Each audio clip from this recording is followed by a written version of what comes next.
Another Mad Doctor movie from the Boris Karloff at Columbia set is Dr. John Garth, a man who has been working on a serum that is going to allow him to help people. And of course he is taken to court, he's sentenced to death, he has a few weeks left, and you know what, the warden of the prison decides that his experiments have some kind of validity, and he's going to allow him to continue to work on his project. And for the next 3 weeks he gets to work to try and get a lifetime's amount of effort into this, and so that he can pass on his research to the prison doctor who's helping him along the way. It's a little bit hokey of a plot, but we run with it.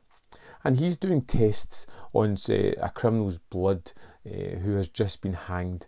And as he's getting ready to go for his sentence, his death, he decides to test the serum on himself, telling his doctor friend that to dissect the body and see what effects it had on him.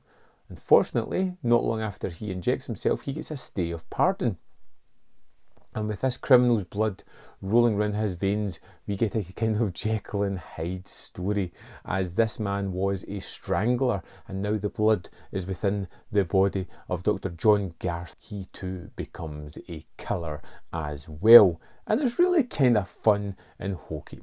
He takes this serum and finds that his body is regenerating. He's not wasting away the way he was. Age has had a kind of strange effect on him. It's kind of reversed a little bit. He's got his colour back in his hair. He's not got any kind of wrinkles. He's a little bit more fitter. He's got this serum that has given him a new kind of rejuvenated life. But with that comes that split personality thanks to this criminal's blood that is coursing through his veins. It's incredibly silly, but I really like this one. It was so much fun, and you see Karloff having really fun moments as he kind of changes from one character into another, from one person who's trying to save people's lives to someone who is now taking people's lives. And even talking to his friends, there is some really interesting conversations as they talk about all that they have to offer the world and how it's just going to go away when they ultimately die, and how this serum could really help rejuvenate them, bring them back to their best, and allow them to share their expertise somewhat. It's a kind of bittersweet conversation, both kind of offering up hope of some point, but just hammering home that, you know, their life is merely a speck of dust and is going to fade away before they even realise it.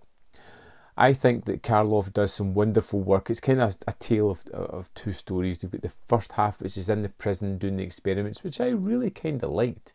That kind of idea in the sets and a little bit of the characters within the prison, although you don't get to see too much because it's fairly low budget. And then the second half, which is a kind of pseudo Jekyll and Hyde story. You kind of know where it's going as well.